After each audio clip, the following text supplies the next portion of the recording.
कार्यक्रम छोटा असो किंवा मोठा असो, इकडे बघा छानपैकी ना सगळे ज्याची त्याची कामं वाटून घेऊन आहे ना कामं चालू केली. तर इथे ना माझे अहो भरपूर असे दमले होते, कारण की 2-4 दिवस झालं सारखं ऑर्डर चालू आहे सकाळ संध्याकाळ.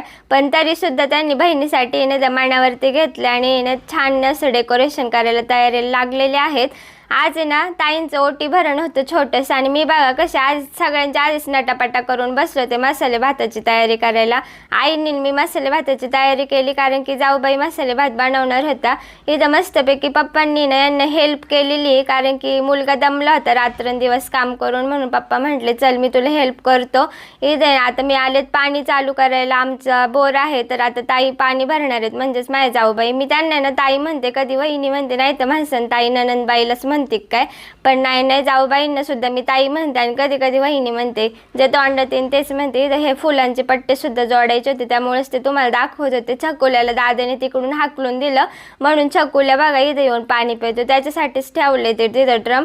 आणि फायनल डेकोरेशन सांगू शकता कमेंटमध्ये कसं वाटते. खूप छान असं झालं होतं, आणि थोडंसं छोटंसंच कार्यक्रम होता, म्हणून थोडेसेच पाहुणे बोलवले होते वाटतं आईंनी.